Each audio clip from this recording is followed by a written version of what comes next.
नमस्कार, आप देख रहे हैं स्पेशल रिपोर्ट और आपके साथ में विजेंद्र सोलंकी। क्या वक्फ कानून लागू होने का रास्ता साफ हो चुका है?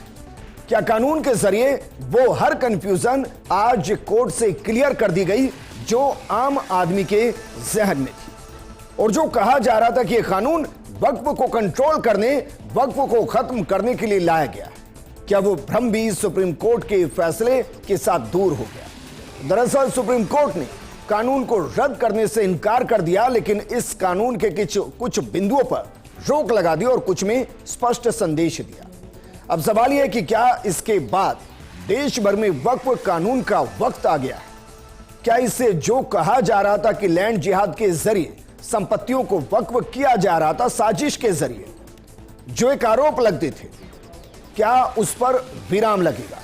और जो एक कहा जा रहा था कि गैर मुस्लिम सदस्य को वक्फ का हिस्सा नहीं होने दिया जाएगा, क्या वो कंफ्यूजन भी अब दूर हो गई? आज हम आपको सुप्रीम कोर्ट का फैसला, संशोधन और रोक से जुड़ा कल, आज और कल बताएंगे। यानी वक्फ कानून का इतिहास क्या था, वक्फ कानून का वर्तमान क्या है और वक्फ कानून का भविष्य क्या होगा।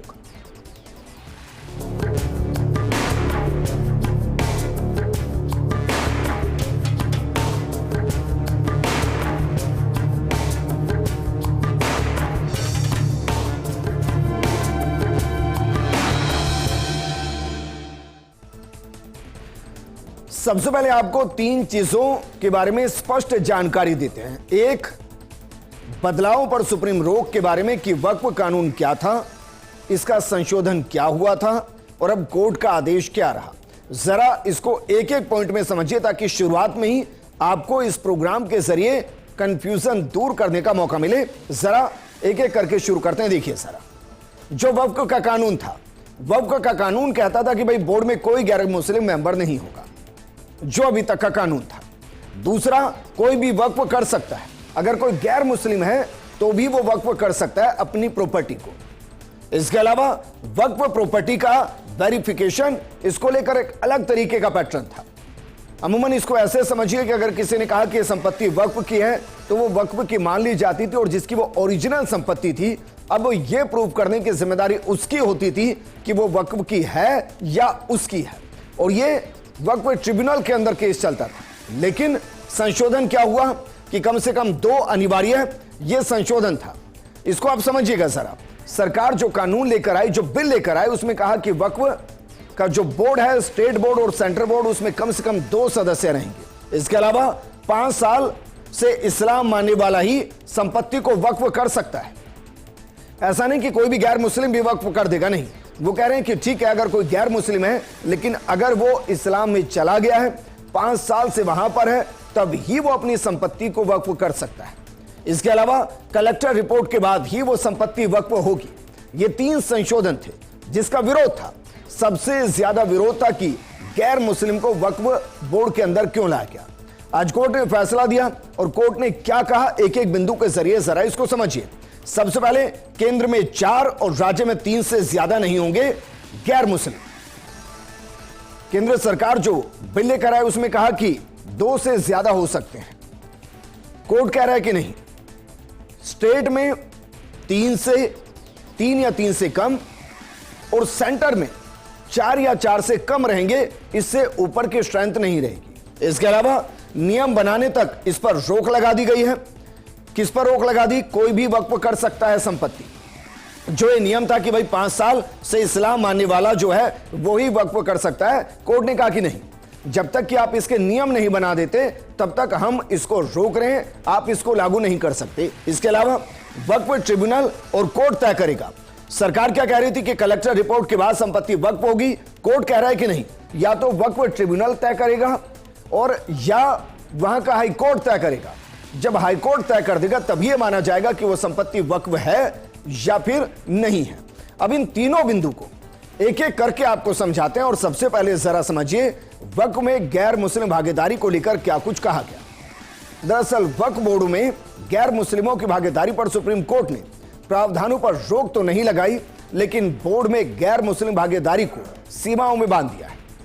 सुप्रीम कोर्ट ने कहा कि केंद्रीय वक्फ बोर्ड में 20 में से अधिकतम 4 और राज्य वक्फ बोर्ड में 11 में से अधिकतम 3 गैर मुस्लिम सदस्य हो सकते हैं। इसे अधिकतम सीमा तय इससे पहले नहीं थी और इसी को लेकर विरोध था। राज्य बोर्ड में सेक्शन 23 जो कि सीईओ की नियुक्ति से जुड़ा है उसको बरकरार रखते हुए कोर्ट ने कहा कि जहां तक संभव हो, इस लाइन पर गौर फरमाइएगा, जहां तक संभव हो सीईओ मुस्लिम समुदाय से ही नियुक्त किया जाए, लेकिन यह पाबंद कोर्ट ने नहीं किया कि 100% इसमें मुस्लिम ही सीईओ होगा। अगर स्थिति ऐसी बनती है कि वहां मुस्लिम कैंडिडेट नहीं तो फिर गैर मुस्लिम हो सकता है, लेकिन पहली प्रायोरिटी मुस्लिम होगी। दूसरा क्या है, वक्फ बनाने की शर्त। इसको लेकर कोर्ट ने क्या कहा, वक्फ बोर्ड संशोधन कानून के सेक्शन 3R के उस प्रावधान पर रोक लगा दी गई जिसमें कहा गया था कि कोई व्यक्ति वक्फ बनाने के लिए अपनी संपत्ति से पहले कम से कम वो 5 साल से मुस्लिम हो।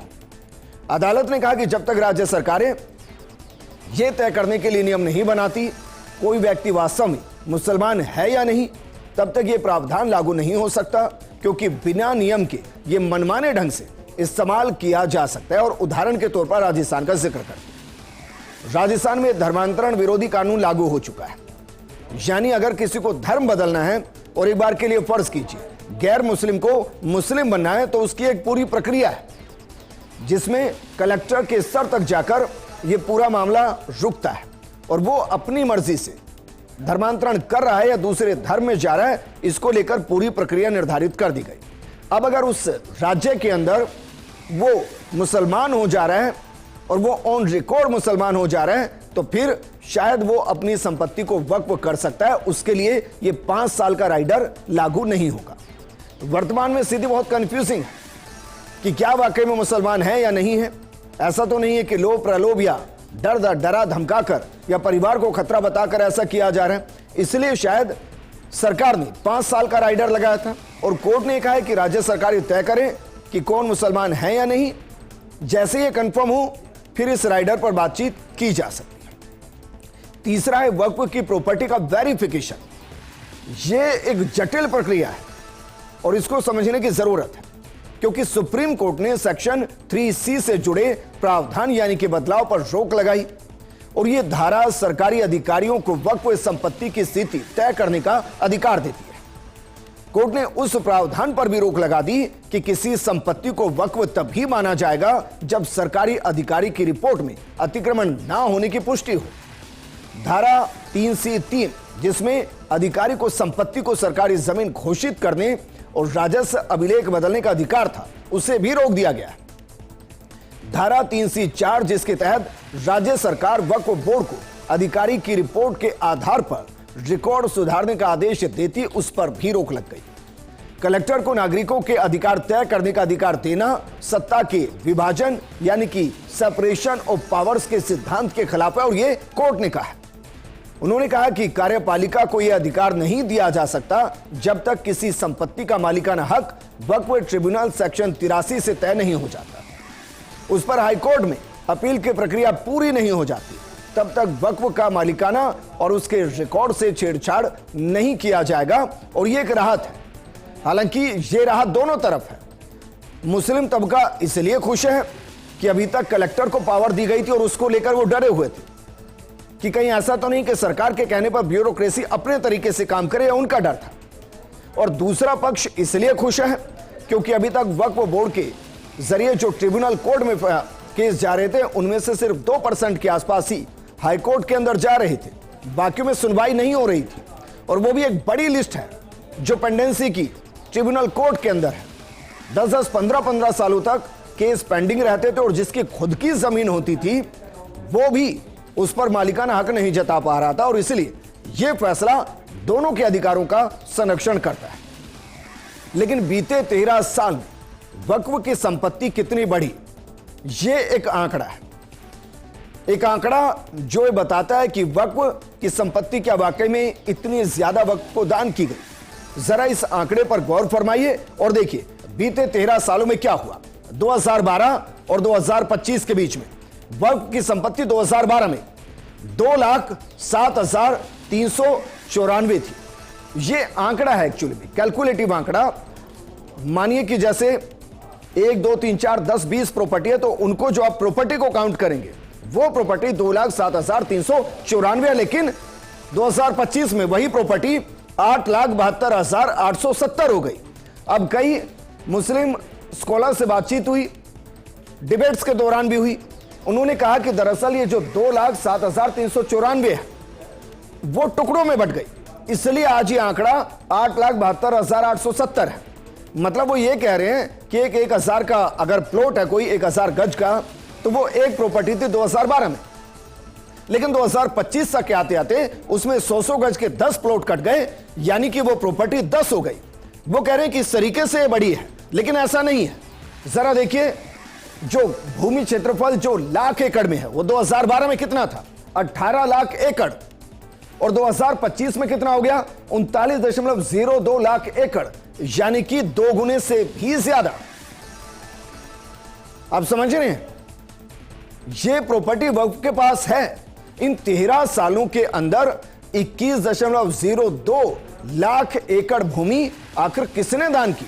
और कमाल की बात यह है कि 2013 में जो संशोधन हुआ उसके बाद वक्फ की संपत्ति में अपार बढ़ोतरी हुई, और यहीं से कॉन्फ्लिक्ट शुरू हुआ है। दोनों तरफ से कॉन्फ्लिक्ट इसी को लेकर शुरू हुआ, क्योंकि वक्फ यह कह रहा है कि हम इस प्रॉपर्टी को वापस नहीं करेंगे, और दूसरा समाज यह कह रहा है कि इसमें से बहुत प्रॉपर्टी ऐसी है जो वक्फ की थी ही नहीं, तो उसको वापस लिया जाए। अब जरा इस पूरे विवाद की टाइमलाइन को समझिए कि वक्फ संशोधन कानून की विवाद की टाइमलाइन क्या है। 3 अप्रैल लोकसभा में वक्फ संशोधन विधेयक 2025 पारित किया गया। 4 अप्रैल को राज्यसभा में विधेयक पारित किया गया। 15 अप्रैल को राष्ट्रपति द्रौपदी मुर्मू ने विधेयक को मंजूरी दी और यह कानून बन गया। इसके बाद आम आदमी पार्टी के नेता अमानतुल्लाह खान, असदुद्दीन ओवैसी, मोहम्मद जावेद, AIM, PLB समेत कई लोगों ने सुप्रीम कोर्ट में याचिका लगा दी।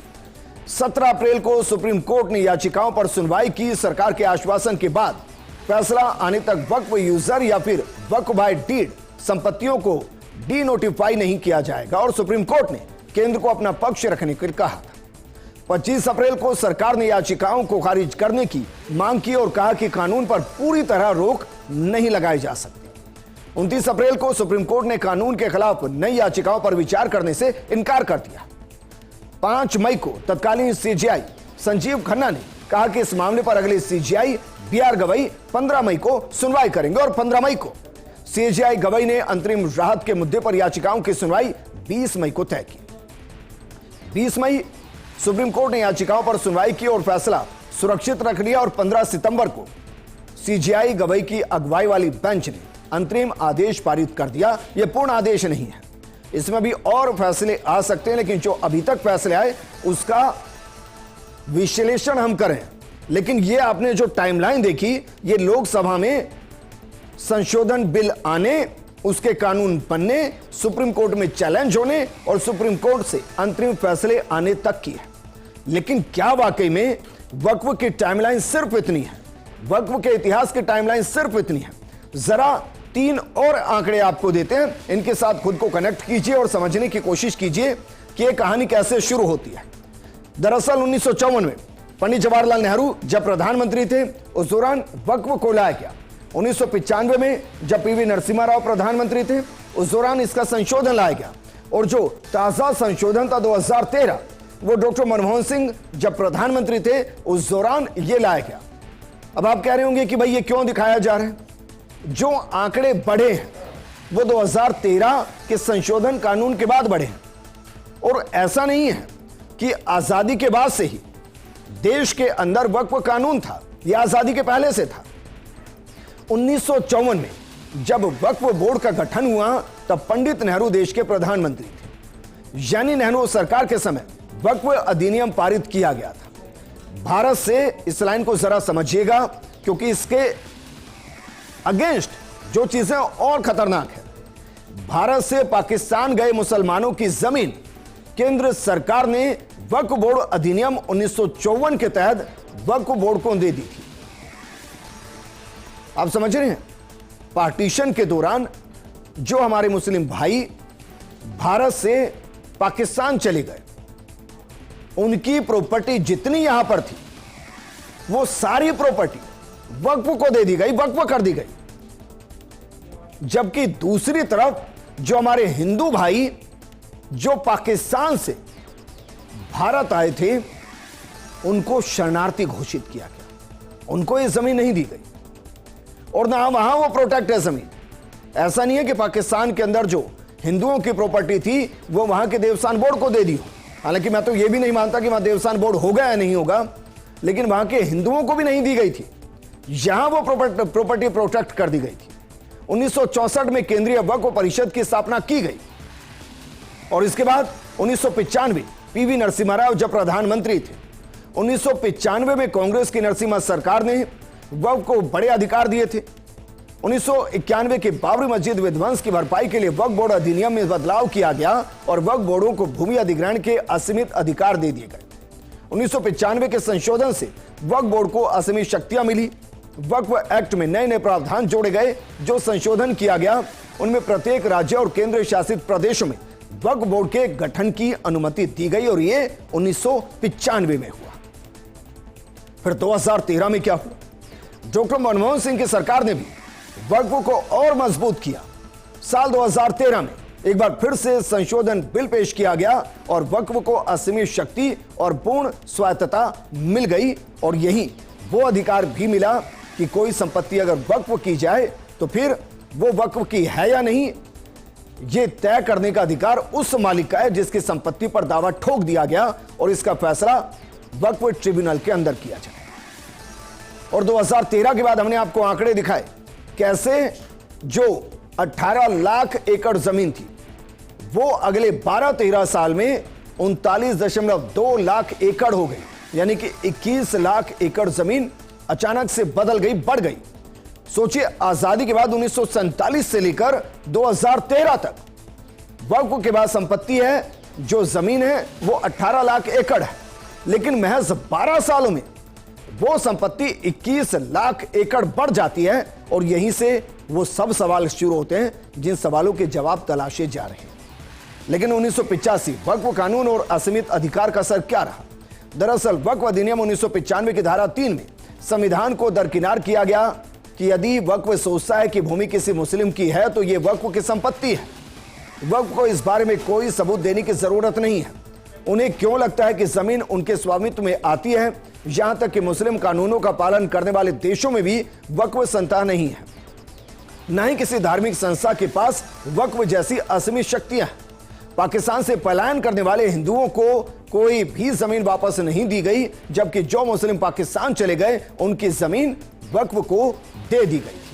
आगे हम आपको बताएंगे कि वो कौन कौन से मुस्लिम देश जहां इस तरीके का वक्फ कानून भी नहीं है, वक्फ बोर्ड भी नहीं है और वो पूरे तरीके से मुस्लिम कंट्रीज हैं। जरा एक नजर इस पर डालिए। कट्टर मुस्लिम कंट्रीज, तुर्की, लीबिया, मिस्र, सूडान, सीरिया, जॉर्डन, इराक और ट्यूनेशिया, ये दरअसल वो कंट्रीज हैं जो मुस्लिम कंट्रीज हैं। उसके बावजूद यहां वक्फ बोर्ड नाम की कोई चीज नहीं है। शायद अगर मैं गलत नहीं तो पाकिस्तान में भी नहीं है, लेकिन भारत के अंदर वक्फ बोर्ड है। और वक्फ की जमीन का जो एक्चुअल आंकड़ा है वो क्या है, जरा एक नजर इस पर भी डालिए। वक्फ की संपत्ति जो है वो है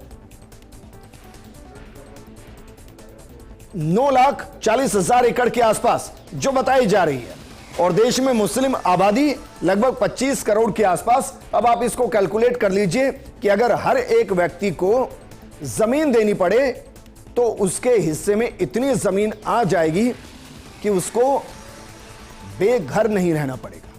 लेकिन इस प्रॉपर्टी का इस्तेमाल कैसे होता है, इससे कितना रेवेन्यू आता है, यह आप गूगल कीजिए या उन रिपोर्ट्स को पढ़िए जो रिपोर्ट सबमिट हुई है इसको लेकर। क्योंकि अगर इस प्रॉपर्टी का इस्तेमाल सोसाइटी के वेलफेयर के लिए होता तो सब कुछ बदल चुका होता। लेकिन वक्फ बोर्ड के पास कुल संपत्तियां जो हैं और वो कैसे हैं, चल संपत्ति कितनी है, अचल संपत्ति कितनी है, एक नजर जरा इस पर भी डालिए। अचल संपत्तियों की संख्या जो है वो 8.72 लाख है। चल संपत्तियों की संख्या जो है वो 16,000 है। कुल संपत्तियों की कीमत 1.2 लाख करोड़ रुपए के आसपास है। इसके अलावा अगर देखेंगे, अगर शॉप की बात करेंगे तो 1,13,187 शॉप हैं, 92,505 घर हैं। प्लॉट्स की बात करेंगे 64,724 घर हैं। इसके अलावा अशूर खाना कितना है, दरगाह मजार मकबरा कितने हैं, मदरसे 14,008 के आसपास हैं। वहीं अगर एग्रीकल्चर लैंड की बात की जाए तो 1,40,784 एकड़ जमीन है, 16% के आसपास। कब्रिस्तान के लिए जमीन 17% के आसपास है, 1,50,516 के आसपास, जबकि मस्जिद 1,19,200 के आसपास है। और ये पूरा वक्फ की संपत्ति का आंकड़ा है। इसको अब आप तय कर लीजिए कि आपके लिए क्या इस्तेमाल हो रहा है और क्या इस्तेमाल अभी तक नहीं हो रहा है। और अगर बोर्ड बन रहा है और इसका सही तरीके से इस्तेमाल होता है तो आपको इससे क्या क्या फायदे हो सकते हैं। अंत में कुछ सवाल आपके सामने छोड़कर जा रहे हैं, क्योंकि यह आपको तय करना है कि आप वक्फ की जो संपत्ति है, जो दान की संपत्ति है, उसे कैसे दीन ला सकते हैं। यहां दीन का मतलब दीन ही नहीं, दीन का मतलब दीनी तालीम है। वो कैसे ला सकते हैं, कैसे आप जागरूकता ला सकते हैं, कैसे आप बेरोजगारी को कम कर सकते हैं, कैसे आप बालिकाओं की शिक्षा को बढ़ा सकते हैं, कैसे आप एक जीवन शैली को बढ़ा सकते हैं। क्योंकि वक्फ की संपत्ति का इस्तेमाल मुस्लिम समाज के लिए हो या चंद लोगों के लिए, यह तो आपको ही तय करना है। वक्फ की संपत्ति जिन्हें 99 सालों के लिए चंद रुपयों में दी गई, वो वापस वक्फ के पास आए या नहीं, टेंडर हो या ना हो, उससे सही रेवेन्यू आए ना आए, ये तो तय होना चाहिए। वक्फ के नाम पर देश की 25 करोड़ आवाम सड़कों पर अगर वर्तमान में आ सकती है, तो क्या वक्फ में संशोधन के जरिए अपने भविष्य को सुधारने के लिए आवाज नहीं उठा सकती। जो जमीन दान नहीं जबरदस्ती कानून का सहारा ले वक्फ की गई, वो पीड़ितों को मिले या नहीं, यह भी तय होना चाहिए, क्योंकि इंसाफ होता है, हर तरफ होना चाहिए। वक्फ एक ऐसी संस्था के जरिए चले जो मुस्लिम समाज के हित में काम करे या फिर चंद लोगों के हाथों की कठपुतली बने, यह भी तय करना चाहिए।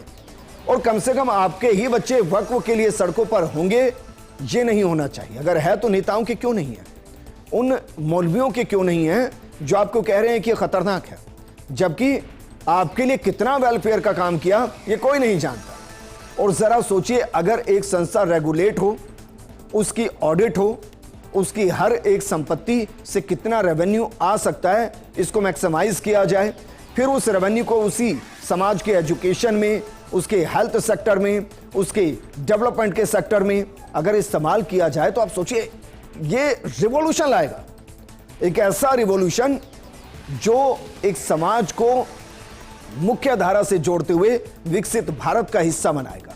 और कोर्ट ने जो आज फैसला दिया है, जो निर्देश दिए हैं और जो सघन दिए हैं, वो ये बता रहे हैं कि वक्फ कानून देश में लागू हो रहा है, लेकिन जो शंकाएं रही हैं, पहले वो शंकाएं दूर होंगी और उसके बाद विकास की एक नई इबारत वक्फ के साथ लिखी जाएगी। और इसलिए कल जो हो चुका है उसको बदला नहीं जा सकता। आज जो हुआ है उसको स्वीकार करना होगा, ताकि भविष्य में जो हो सकता है उसका फायदा उठाया जा सके। इस प्रोग्राम में फिलहाल इतना ही। आप बने रहिए फर्स्ट इंडिया न्यूज के साथ, क्योंकि खबरों का सिलसिला लगातार जारी है। नमस्कार।